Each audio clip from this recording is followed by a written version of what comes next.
Bonjour tout le monde. Alors ce tutoriel fait suite au tutoriel de trigonométrie qui était appelé égalité de deux cosinus ou de deux sinus. Et dans ce tutoriel, on va utiliser directement le résultat que l'on a écrit dans le précédent tuto, qui était lorsque deux réels grand X et grand Y ont le même cosinus, ou bien les deux réels grand X et grand Y sont égaux, ou bien les deux réels grand X et grand Y sont opposés. Tout cela modulo 2π. K est un entier. Alors on utilise ceci dans notre cas. Les réels grand X et grand Y, ici ce sont 2x plus π sur 3 et puis 3x.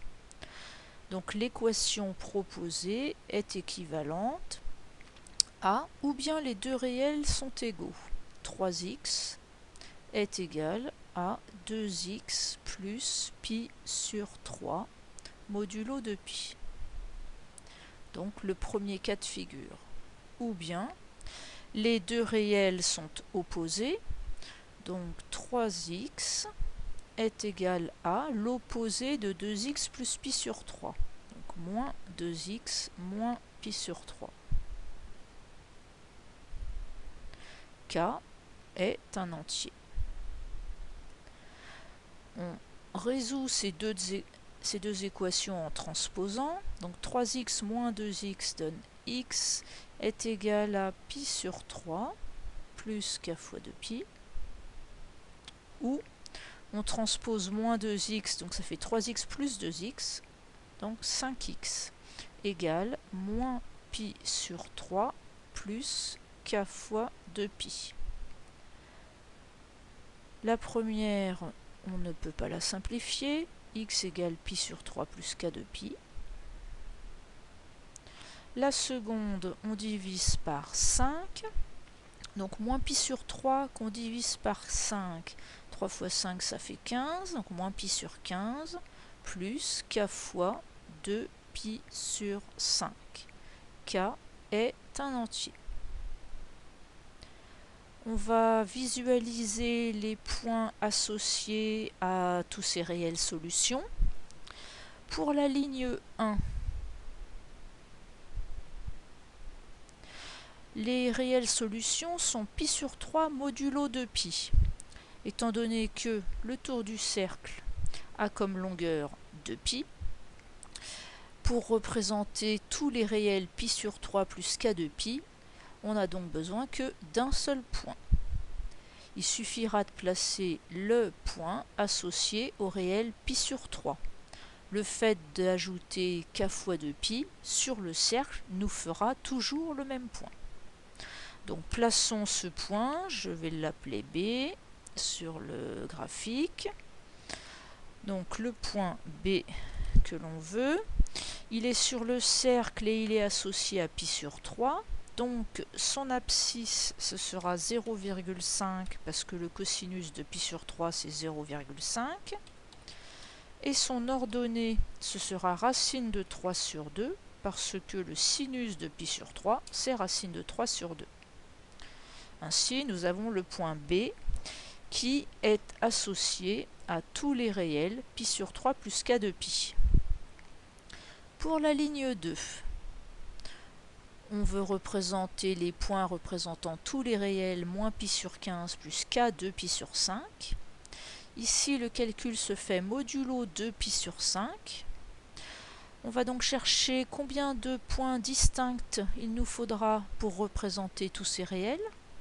Or, le modulo k fois 2π sur 5, si on résout l'équation, k de π sur 5 égale 2π, 2π étant le tour du cercle.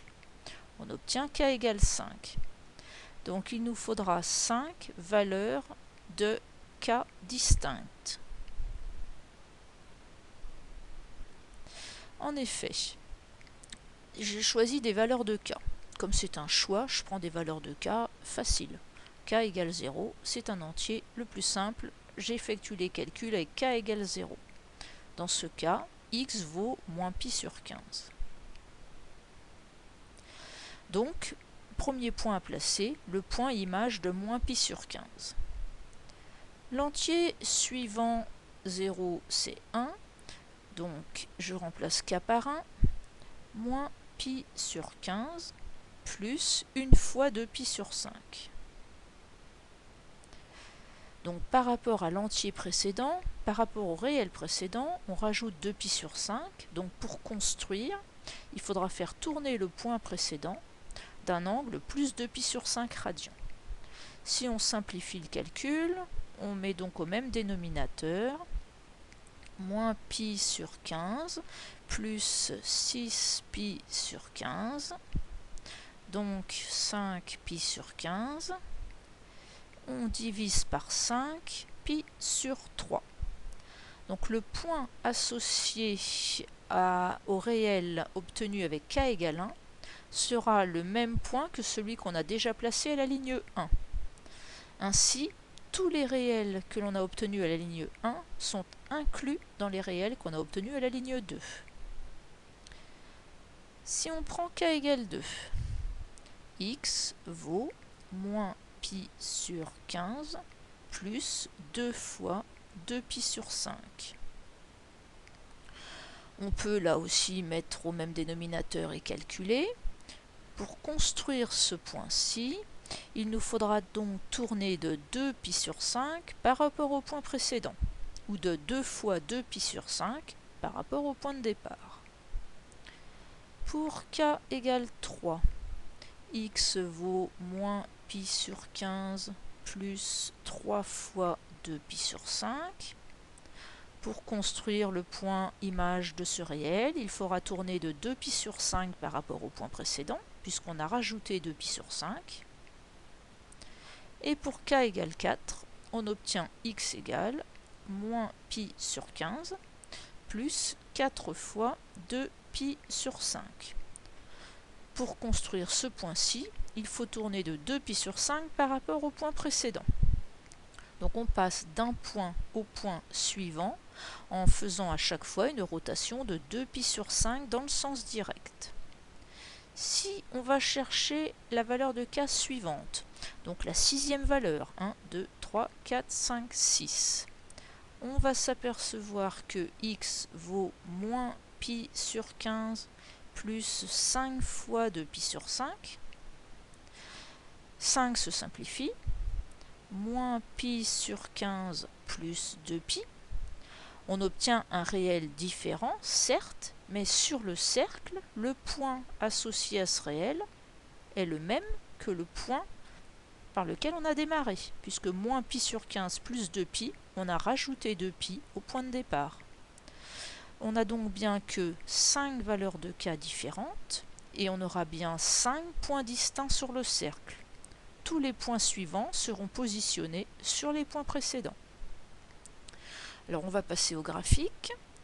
Pour faire le graphique, je vais convertir les angles en degrés, puisque pi sur 15, on n'a pas une construction simple. Donc on sait que pi radian, 180 degrés.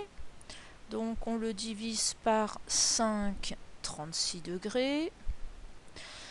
On aura besoin de pi sur 15, on divise encore par 3, donc 12 degrés. Et on aura besoin de 2 pi sur 5 pour faire notre rotation, 2 pi sur 5, donc 72 degrés. Alors utilisons ces valeurs pour construire les points images. Donc sur le cercle, trigo avec GeoGebra, on va construire le point correspondant à moins pi sur 15. Donc ce point, c'est la rotation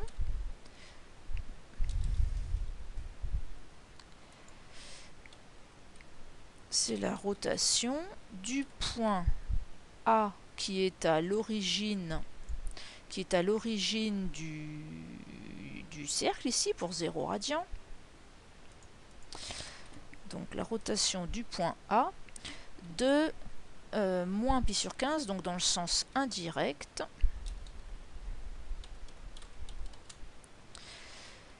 Donc moins, et on a converti pi sur 15, 12 degrés. Donc ici, on a le point image du réel moins pi sur 15. Pour avoir le réel suivant, donc le réel associé à pi sur 3, on a dit que c'était le même que le point B, donc le point suivant, il est sur B. Comme tous les points sont construits par rotation de 2 pi sur 5 à chaque fois, au bout de 5 points, on a donc dit qu'on aura fait un tour complet. Donc pour construire les points, il suffit que je construise le polygone qui passe par le point A', notre point de départ, le point B, le second point, et le polygone qui aura 5 sommets. Ah, il n'a pas pris en compte, on recommence. Polygone passant par le point A', puis en deuxième point repassant par B, puis ayant 5 sommets. Donc ces 5 points sont les représentations graphiques des 5 valeurs de k qu'on a choisies ici. Et comme on tourne à chaque fois de 2 pi sur 5, tous les points suivants sont sur l'un de ces 5 points. Par exemple, le 6e point qui est là, c'est le point qui est au même endroit que moins pi sur 15. Donc il se retrouve à nouveau sur A'. Le point suivant sera sur B, le point suivant sera sur C, etc. On a donc dit aussi au cours de notre démonstration que la série de valeurs pi sur 3 plus k fois 2pi était incluse à l'intérieur de la seconde série de valeurs. Donc en définitive, les réelles solutions de l'équation sont tous les réels de la forme moins pi sur 15 plus k fois 2pi sur 5, k étant un entier relatif. Voici les solutions de l'équation. Fin du tuto. À la prochaine fois pour une égalité de 2 sinus.